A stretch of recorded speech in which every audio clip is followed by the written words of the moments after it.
Okay, I think we'll start this. I'm Pat McBride. I'm Head of Patient and Family Services for the Pituitary Foundation. Today, we are delighted to have as our guest speaker Dr. Sue Jackson, who will be talking to us about the issues associated with living with a changed appearance, in particular, a body image altered by obesity. We will look at why it matters and the factors involved in managing such a changed body image. We'll be considering why it is difficult to deal with this and what sources of support can be useful in helping us to cope. Just a bit about Sue.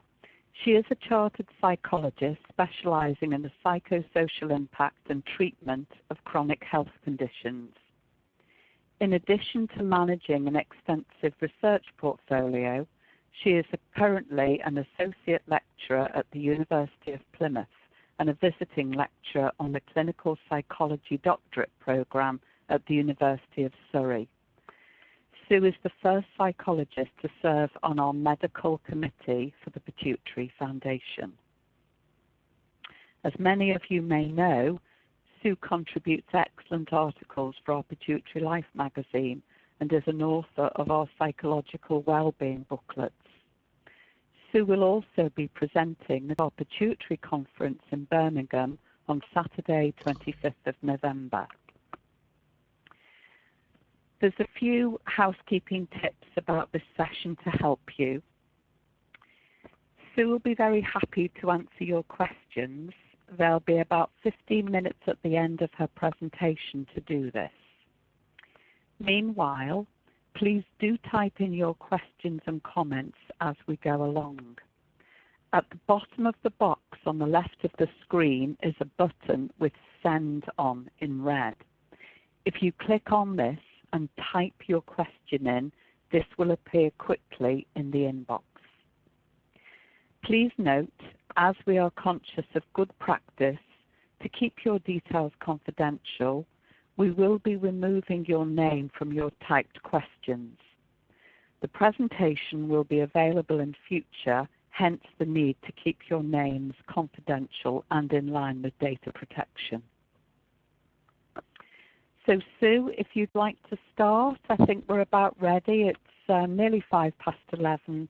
So if you'd like to begin your presentation, thank you very much. Okay, thank you. Hopefully you can all hear me. I've got a little icon and it says I'm broadcasting now. So Pat has very kindly talked through the overview for the session. I'm not going to go through that again. So we're going to start here. So quite a long time ago now, getting on for 10 years ago, when I was at the University of the West of England, we did some research with the Pituitary Foundation. And one of the research projects we did was a needs analysis. And we collected interview data, talking to people about what were their experiences of diagnosis and also the long-term aspects of living with a condition. And so what this slide does is to summarise the main issues that arose from that particular research.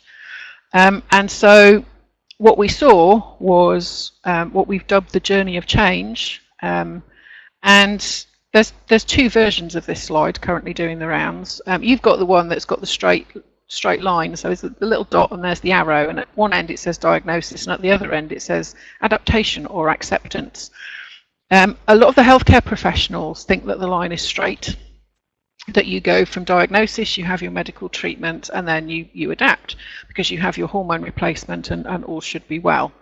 That's not what we found. In our research, and the other slide that does the rounds, that line is not straight. It wiggles around all over the place because actually it's not a straightforward process from diagnosis to adaptation or acceptance.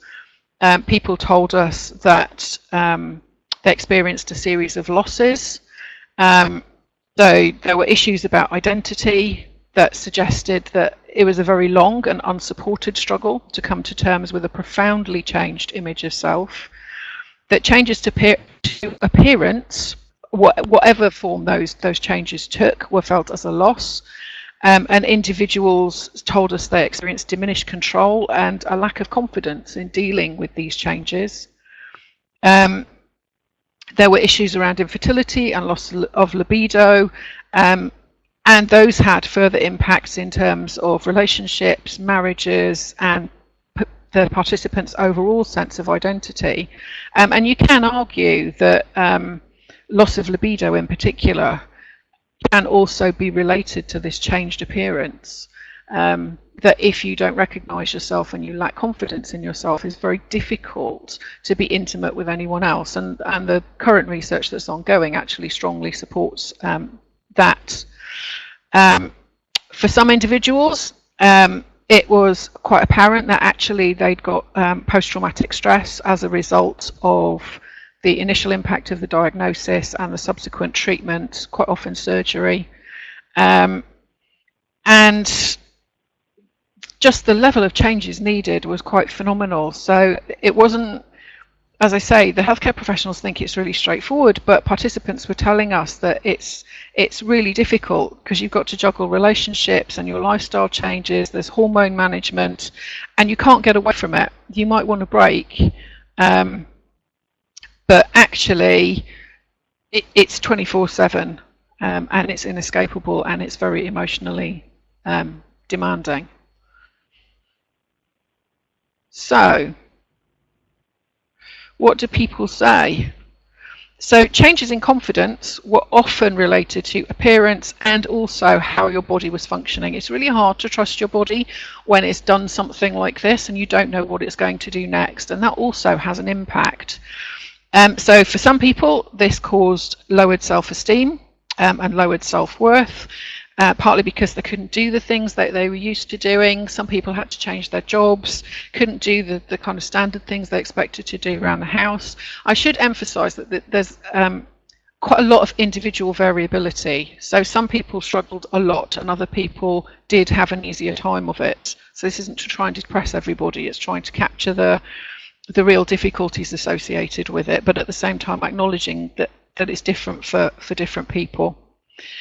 So there was a lot of frustration and mood changes reported in relation to the changed hormone levels, and there were issues around concentration, memory, and some people actually saying, and hopefully you can see the quote on the screen there, that it feels like the pituitary condition has not only changed your appearance but also your personality for some people. So quite a sea change in terms of identity. Some people found that they were less tolerant and found it quite challenging and difficult. Other people had an opposite experience and said actually they felt more tolerant, and they did think that the experience had changed them for the better because it improved their patience, if you like, with themselves and with other people. So mixed is what I would say. So we're I am casually talking about appearance, but it would be a good idea to kind of have some sense of what does that mean? When we're talking about appearance, what does that mean? So I'm a psychologist. We talk about appearance in a very particular way, and we talk about body image in a very particular way. So appearance is important, especially in the first impressions that people make of us. It can communicate many things about us to the outside world, and our own view of our own appearance is very important. So what tends to happen, what research tends to tell us, is that our internal body image is stable, but it also has some fluctuating aspects. So body image is quite a complicated construct if you're a psychologist. It's what we would call multifactorial. It isn't just the way you look, it's also about the relationship you have with that. So in an ideal world, if nothing happens to change your appearance, your body image tends to remain fairly stable and your relationship with yourself tends to remain fairly stable. However, a large disruption to your body image can lead to psychological distress and a sense of not knowing who we are anymore. So very difficult to deal with. And people with acquired conditions, such as a pituitary condition, can find it very difficult to come to terms with their new appearance. So part of the problem with this, part of the problem with adjustment, is that the provision of psychological support is often lacking when dealing with an acquired difference. So endocrine services do have psychologists attached, but a lot of those psychologists do not have training in how to support people with a visible difference that they're not happy about. The emphasis in hospitals is usually on corrective medical procedures. And certainly when I'm at the annual conference or when I'm at the local support group meetings talking to people, that's the general feedback. People get quite frustrated that doctors, it all seems to be about blood tests and hormone results, and nothing else is talked about, to be talked about. Healthcare professionals too often assume that it's the accident or the disease or the condition that led to the difference that's most distressing to the person. But actually, it's the shock of having lost one's familiar appearance that actually needs most urgent attention. And as I say, the big problem is how to do appropriate screening, how to then interpret those screening results such that they actually provide support that's appropriate to the individuals. So in terms of context, if you like, broader societal context, how many people are affected? Well, we would say conservatively, if we're talking about changes to appearance, there's 1 million people in the UK with a visible difference. But this needs some qualification, because those 1 million people are individuals who have experience profound change. So someone, for example, who's been in a road traffic accident and has lost a limb, for example, or someone with cleft palate where the repair hasn't been particularly good because the cleft palate was quite severe in the first place. So the 1 million doesn't actually include the people who have a changed appearance because they've gained weight, for example, which is quite common with some of the pituitary conditions. It wouldn't include people with acromegaly, for example, whose bone structure has changed. So their appearance has changed, but actually they still look normal. So these are very conservative numbers. So it doesn't include all of the possible conditions. So yes, it is a problem, but it's an under-recognised problem, I would argue. Of what we know so far, of the research that has been done so far, 56% of the people that we survey who have a visible difference report various kinds of psychological and emotional problems associated with that.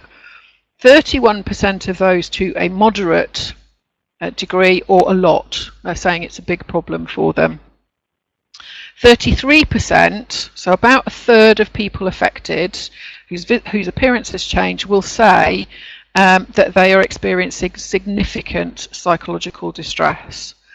And what the research has been suggesting for quite some time now, best part of a decade, is that there is a need for appropriate and timely information to help people to adjust to their changed appearance in the longer term. So if we're going to reduce people's psychological distress and improve their psychosocial functioning, it needs to be addressed as early as possible in the appropriate way that's right for each individual.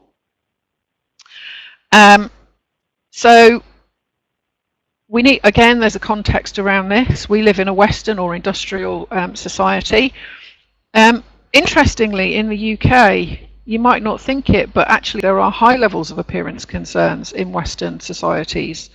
And the Centre for Appearance Research, which is where I used to be based, did some research with people, and these were people who did not have a visible difference. And we hypothesized that their self-esteem, their self-worth, their satisfaction with themselves, their confidence in their appearance, etc., would all be far more robust than the people that we usually work with who have visible differences of varying kinds. Okay.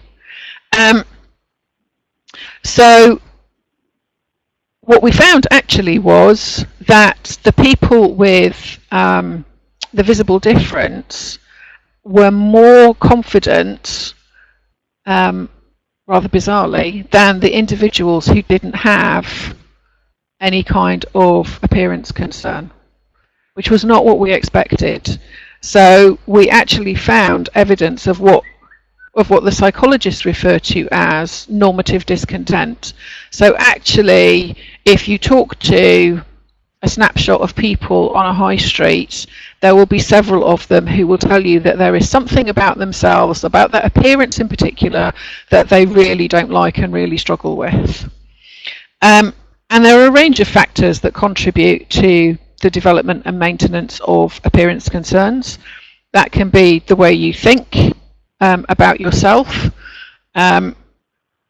how you respond to things generally. So if you're a more anxious person or you're easily stressed, you're going to likely have more appearance concerns or more difficulties if your appearance changes.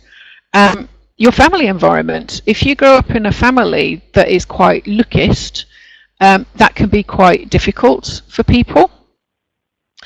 Responses from other people. Unfortunately, one of the things that I've noticed in our society is that it's okay for other people to tease,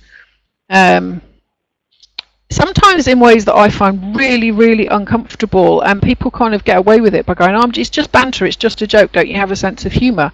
But actually, if we allow this kind of low-level teasing and mocking, it just makes it much more difficult for the people who have appearance concerns, and I have a big problem with it, and I think we shouldn't be encouraging it. I think we should be much more stringent about being respectful to each other. The social context matters. So in certain situations, how you look, how confident you feel about how you look is massively important. And also the developmental stage you're at. So we know from research that there are specific times in your life when the way you look is really significantly important. So most of those are through your childhood, and particularly in adolescence. Having appearance concerns then is a massive problem in terms of being able to establish an identity that you feel really confident with moving forward. So, where does that leave us in relation to obesity in particular? I think the single biggest thing to notice first off is that I've just been talking about social context, and within the context of healthcare services, we have what's called the biomedical model. And the biomedical model is a problem because it assumes that there's a separation between the mind and body. And chronic physical health conditions are conceptualized, so we think of them in terms of a dysfunction of your biology, and the efforts on the part of the healthcare professionals, as I've already said, is focused on returning this body to normal functioning and preventing kind of flare-ups or exacerbations of symptoms. Hence you have all of the blood tests and hormone monitoring, etc. The problem with this is that the biomedical perspective dominates the explanations about what it's like to have a physical health condition.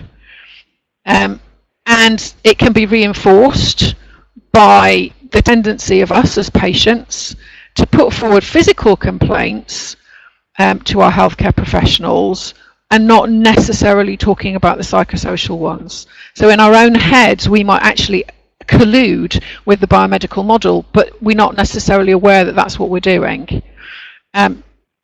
So people can really struggle to feel that it's valid and appropriate to discuss their concerns and difficulties about their altered appearance with healthcare professionals.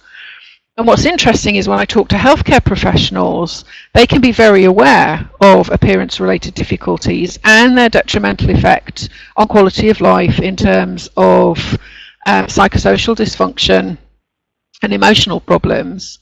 And they may well advocate addressing those concerns, but in reality they tend not to. And one of the reasons for this is that healthcare professionals will tell us they lack the confidence. They're actually scared of asking people about something where they don't know how to support it. So they'd rather not talk about it at all. Okay, I've just had a message to say there's been no sound for the last 5 minutes. And you should now have a telephone number to call. We can hear you, Sue. Okay, you can hear me. Because my little green icon is still saying that I'm on broadcast tech. Okay, cool. I'll carry on then. Okay, somebody has come in saying they can hear. Grand. I'll carry on then. Yeah. Okay, so in relation to obesity, not only do we have the biomedical model, we have a cultural ideal for slim bodies. So for women, it's tall, willowy. It seems to be a kind of homogenization towards having straight blonde hair as well, I've noticed coming on board. And for men, it's kind of slim hips, broad shoulders. The problem with having a pituitary condition is it moves you away from that perceived norm. So if the perceived norm is for slim bodies, then the hormone changes that are associated with some of the pituitary conditions make it really, really difficult for you to actually achieve this kind of ideal body shape that we've kind of got going on at the minute. Obesity, there is a fear of other people's judgments, and there is some interesting research that indicates that it's seen as some kind of moral failing, and that people will judge you as having a perceived lack of control. And actually, if you're above a certain size, people will think that it's okay to actually comment, and comment in some quite brutal ways about what they think you've been doing that's contributed to the size that you've got to. Despite what I've been describing in relation to the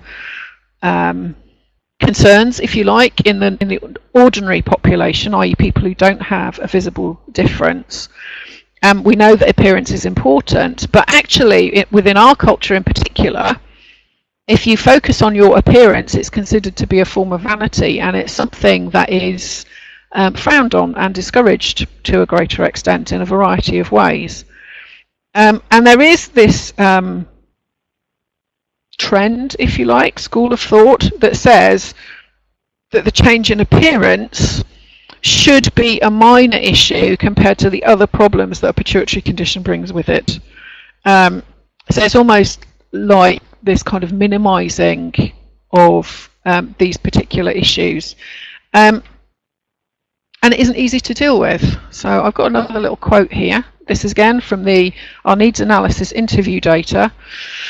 And this person says, I kept thinking of Sinead O'Connor, thinking that it will be fine, but it's not, of course. When you're 8 stone, it's fine, but when you're 12, bloated with drugs and with a massive scar, it's not. It's awful.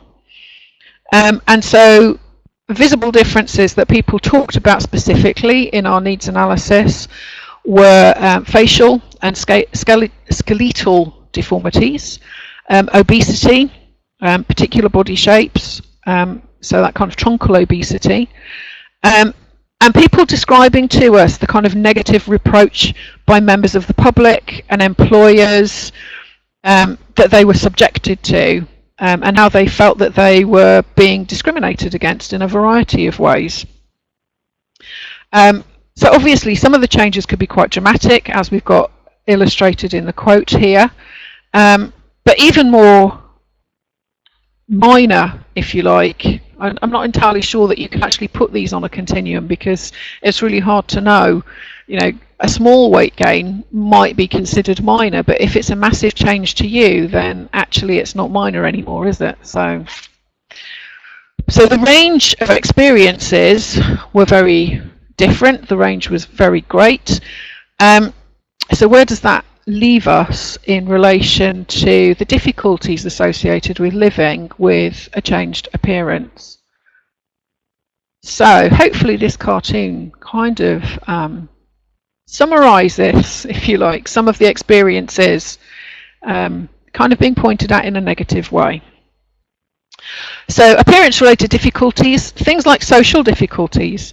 So having body image concerns, particularly ones that aren't validated. So for pituitary patients, you can find yourself in a situation where your friends and family are telling you that they're not bothered by the change, largely because they're relieved that you're still alive and that they still have you with them. And from their point of view, that your body image has changed is one of the lesser issues. And sometimes they don't understand why it matters so much. So if your concern about your body image isn't being validated, so you're constantly getting this message to ignore it, even though it really matters to you, it can end up being something that gets driven underground, and it can fester. And that is not a great situation to find yourself in. Obviously, there can be profound social anxieties. Embarrassment, if you're above a certain size, as I said, some of the experiences that people had were really awful and would lead them to be really concerned about going into places. So they would go to places that they knew really well, but much less willing to go to new places or meet new people who might judge them negatively, and where they didn't know how to counter those negative judgments. So daily experiences that are associated with appearance-related problems, other people staring at you, a lack of anonymity. So again, if you're above a certain size, you will attract a fair bit of attention. Unwanted questions on the part of other people. So sometimes people will feel free to ask you why you look the way you look. You can feel like you're being avoided by other people, or that other people have kind of stereotyped you as a particular person. So you're one of those people who has this moral failing, you have no self-control, and so they just pigeonhole you and don't take the time to get to know you. So appearance-related difficulties can result in significant psychological and social consequences. So what psychologists call aesthetic aversion. So that means not wanting to look at yourself in the mirror, not wanting to catch sight of yourself in any reflective surface, not wanting photographs taken of yourself. And that can link to this idea of really profound self-consciousness. So when you're in a group situation, that feeling of being pointed at, of being picked out in some way, shape or form. And that then links to social anxiety, because it can kind of affect every consultation or every meeting that you have with people. That can be linked to a loss of confidence. That can then start to impact on your self-esteem. And for some people, actually, they kind of withdraw from social situations because it's easier. So we talked about some of the reactions that other people can have towards you. So you're kind of staring and name calling and what have you. Those can leave people feeling quite distressed and tearful and fearful and often quite isolated, because it's not something that we tend to talk about, and in some ways we're kind of it's not permitted for us to talk about it. It goes unacknowledged, and so you can kind of think you're the only person who's suffering in this way, but actually, sadly, it's quite common. And other people's reactions to you as an individual who look different from our cultural norm of willowy, slim person, in part can be because they feel uncomfortable because you don't fit with their stereotype in their head about what people in this society should be like, or what members of my group look like. So why do people stare? Well, anything that looks different results in curiosity, and people tend to want to understand why, although they may not necessarily be aware that what they're doing is being perceived as staring. They may say they were just looking, and they see that as very different than staring. It depends on what the visible difference is. So some forms of visible difference can elicit compassion and concern on the part of other people, which is why they're staring and why they're looking. A few stare because they are genuinely rude. There is a small percentage who lack any decent social skills, and yeah, that's what they do. Why do people do name calling? I think in part because we have this culture that says that kind of low-level teasing and banter and so on is somehow acceptable. So if there is this sense that you belong to this minority and you're, you know, in particular if you're obese, there's a very strong discourse in our society that people who are obese are a big drain on the NHS and a drain on resources, and so there's this increase in social stigma, and people can feel that it's okay to have a go at you because you've done this to yourself. Sometimes people do name calling because they don't know what else to do, which is a bit sad. And also this kind of cultural idea about the importance of beauty. You're not measuring up, and some people feel that it's justified and okay to actually point that out to you. I would strongly question that, but that some individuals do genuinely feel that. Sometimes you get comments and questions, and you can end up having quite interesting discussions about your condition and the treatment that you had to undergo, and that can be a useful and constructive conversation to have. So it can matter kind of getting some sense of why do other people react the way they do. There are a whole range of reasons why people react to visible differences the way they do. We can't tar them all with the same brush and say they're all socially inept. It's very easy if you're feeling misunderstood and isolated and you have a lot of psychological distress associated with the visible difference, to identify other people's reactions as all being a rejection of you and end up feeling like you're socially stigmatized and socially isolated. So there are some factors related to adjustment and distress in relation to having a visible difference. Interestingly, objective severity has little or no effect on adjustment. So it doesn't actually matter. There's only one condition that we have found so far in all the research that we've done in the Centre for Appearance Research, where there is a direct correlation between the biomedical measure of the severity of the condition and the associated psychological distress, and that's thyroid eye disease. All of the others, every other condition we've looked at, there is no correlation between whatever objective measure, so biomedical measures, that could be weight or whatever, but there isn't a direct correlation between that and psychological distress. And the time since the change happened also has no effect on adjustment. So it doesn't matter whether you have your pituitary condition diagnosed and your treatment in the last year, or whether it's 10 years or 20 years ago. If your appearance has changed, the time since that change took place makes no difference to anything whatsoever. There's considerable variation between individuals, and there are various factors about adjustment. So it's actually really, really complicated for us as psychologists to understand the different factors involved in how some people manage to adjust okay to having a changed appearance and other people don't. One of the things we do know that actually matters is whether your condition is stable or unstable.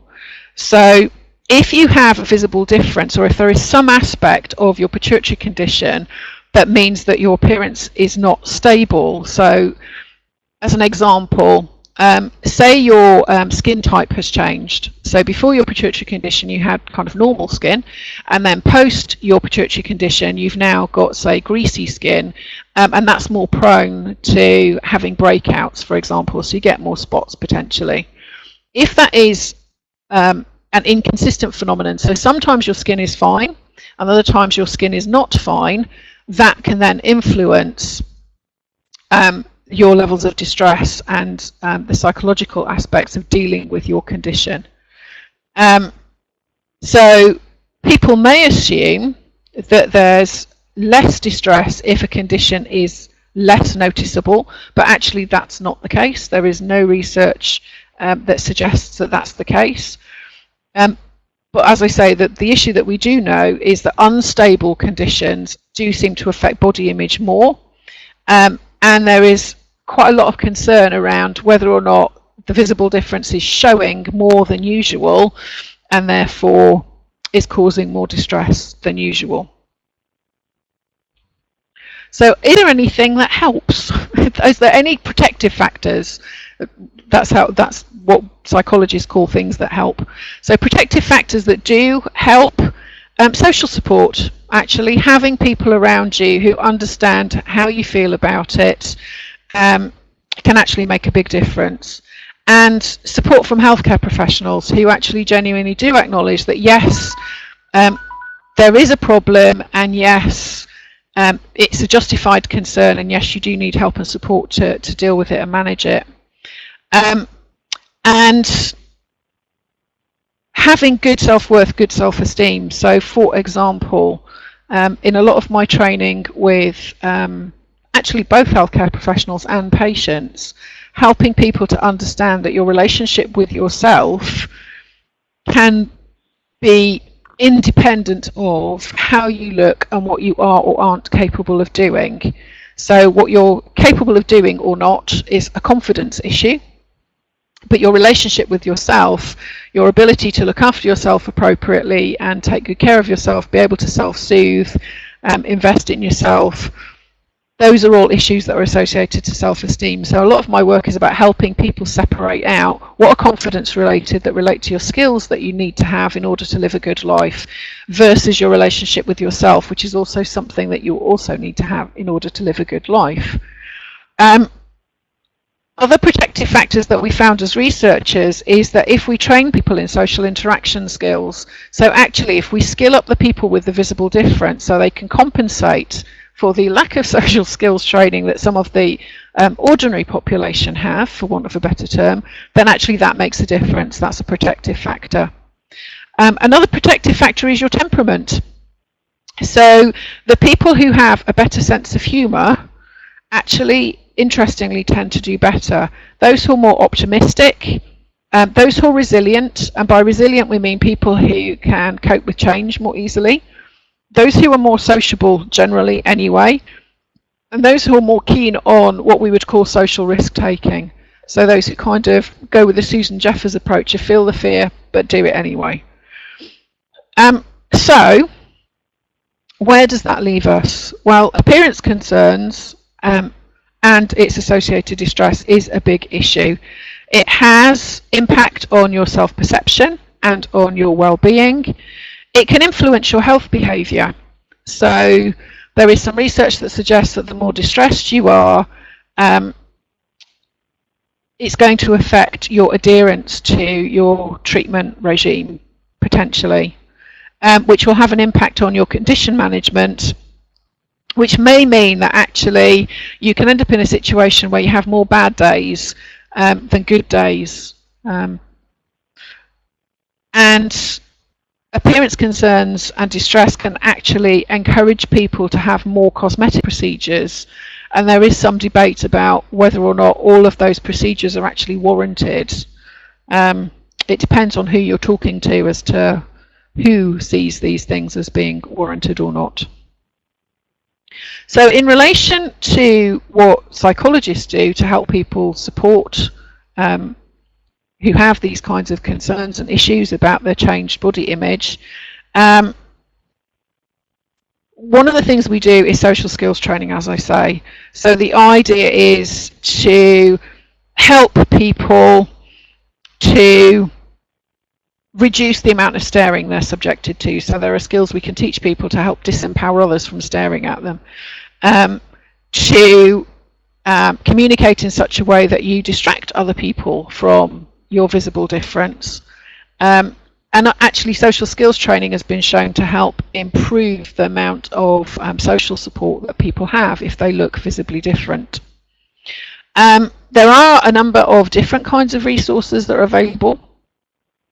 So Changing Faces is a society that was set up a long time ago by a gentleman called James Partridge, who experienced really severe burns.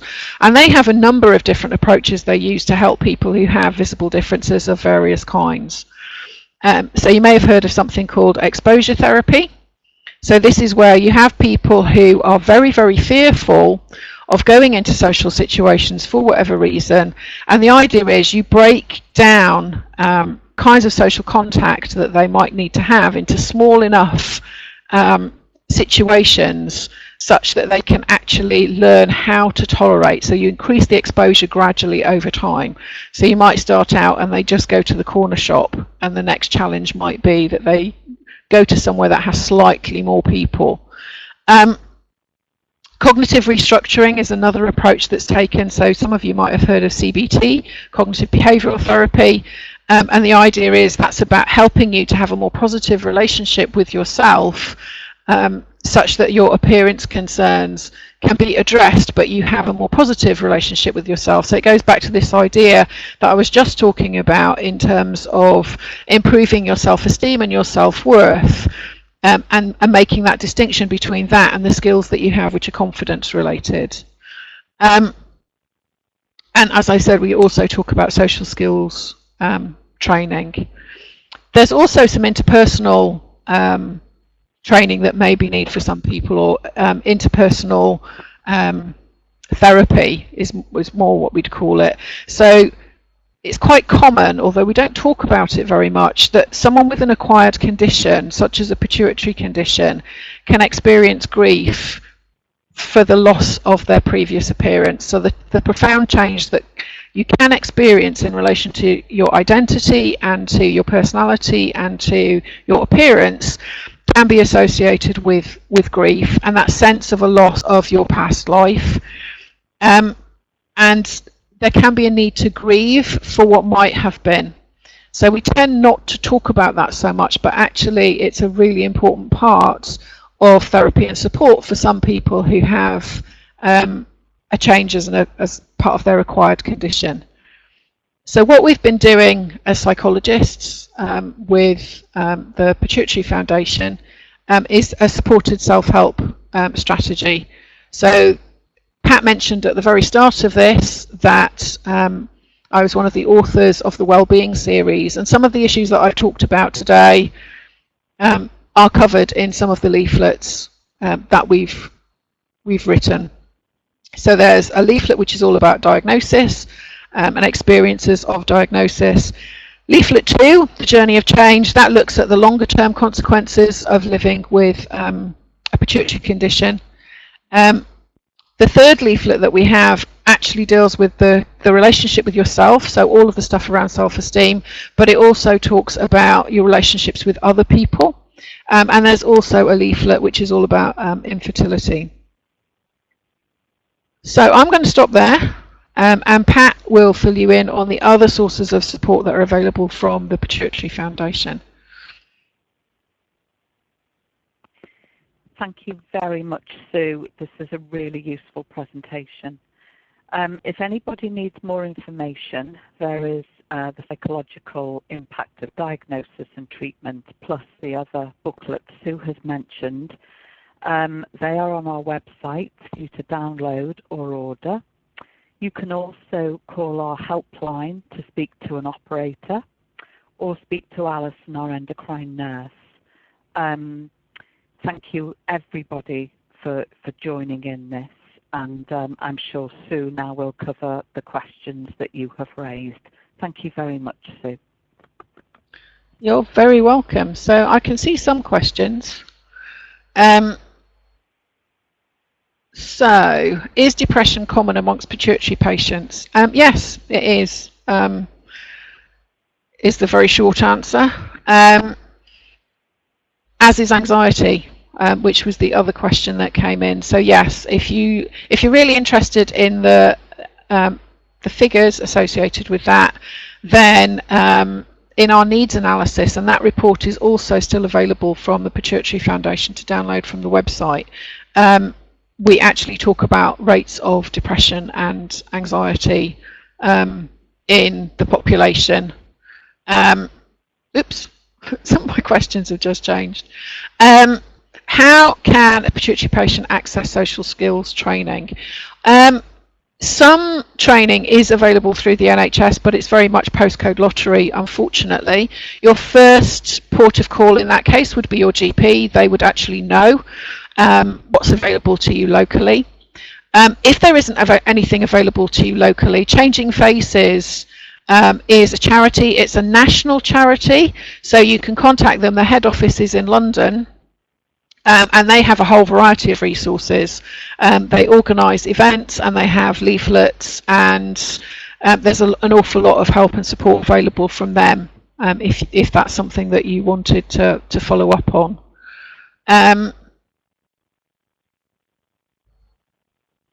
Okay. There isn't much help around the psychological aspects of weight gain.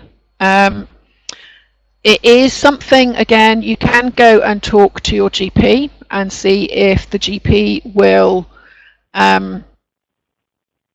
refer you on to the counselling services. The problem at the minute is a lot of the counselling services are overwhelmed, so you're looking in most locations at a waiting list of about 3 months.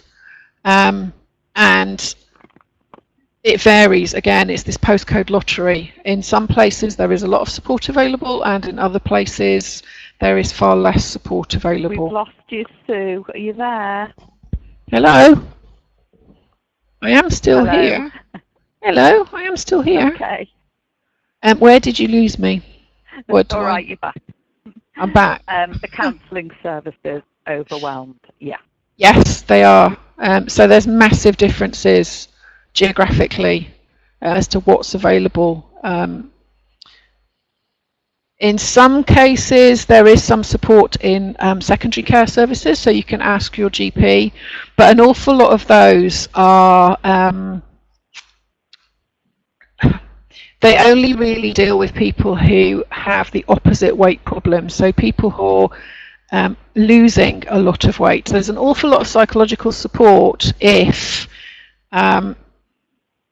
you're anorexic, for example, but there isn't actually much psychological support if it goes the other way, if you put a lot of weight on. So yeah, it is, as I say, it's a bit of a lottery, and far from ideal. Okay, so someone says, why is obesity a big factor in pituitary people if the hormones are correct? It's not necessarily a factor for every single person who has a pituitary condition, but it can be an issue for some of the pituitary conditions in particular. I think part of the problem with the hormone treatments is a lot of them are kind of chemical analogues, and you can't take them on the circadian rhythm that your body would naturally produce them, and that causes some problems. One of the other issues is sleep problems in people who have pituitary conditions, and there's a big link between sleep and how overweight you are. And it's not just the sleep, the weight causing sleep apnea, which does happen. So sleep apnea is a sleep disorder where you stop breathing during the night, so you never actually get into the kind of deeper stages of sleep, and you don't have kind of normal patterns of sleep. But there does seem to be some link between having some kind of disruption to your sleep and weight gain. And it is hormone related, but sleep plays a part in that. And there's a question, it says, do you know where someone might get specific help with weight management specific to the hormone effects of each tumour? Not off the top of my head, I don't. I don't know of any service, of any of the specialist services in the UK that offers that kind of level of intervention. Most of the endocrine services don't have enough psychological support associated with the endocrine service. It's a big problem. It's a big problem across the whole of the UK. So that level of intervention is unlikely, would be my thought on that at the moment. Could I just offer in there, Sue, that there seems to be a great assumption. There seems to be a great assumption by endocrinologists that the person in front of them is a very common obese person of the population.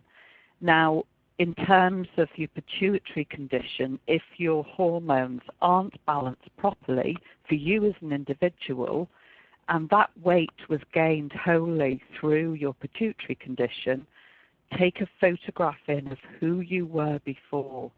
That was a complete breakthrough for me, because my endocrinologist thought I was this person that looked like the rest of the population, overweight and ate too much.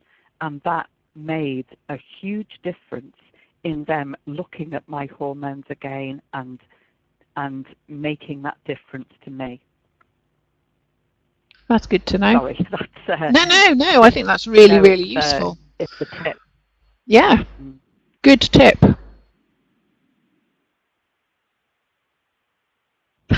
Thank you. The person who says thank you, Dr. Sue, thank you very much for saying thank you. So was there anything else? Anxiety. Have we covered that one, Sue, just as a last one? Anxiety, common in pituitary patients. Yes, it is. Again, if you want the actual figures around it, if you look in needs analysis that we reported, you can see the full breakdown on that. But yeah, anxiety in many forms, actually. So if you, the way I tend to think about it is anxiety as a sliding scale. So you start out with kind of stress. There is a difference between stress and anxiety. Stress is where you have a response in a particular situation. So stress is always situation specific. The sliding scale is where stress becomes, it's happening too frequently or there's too much of it. What tends to happen is it then starts to segue into anxiety. And so the early stages are worry. And so the way I teach GPs is to say it's stress if someone tells you that they have difficulties at work, but when they get home at night it's fine and they're sleeping okay. But if they're telling you that they're thinking about it pretty much, at any random point in time, so not even when they're at work, but other times, or they're having difficulties getting off to sleep because their head is chuntering, or they get off to sleep okay, but they're waking up in the early hours of the morning and they're having real difficulties getting back to sleep, then it's anxiety. So in anxiety, in the early stages, what you get is your head becoming a source of stress in its own right.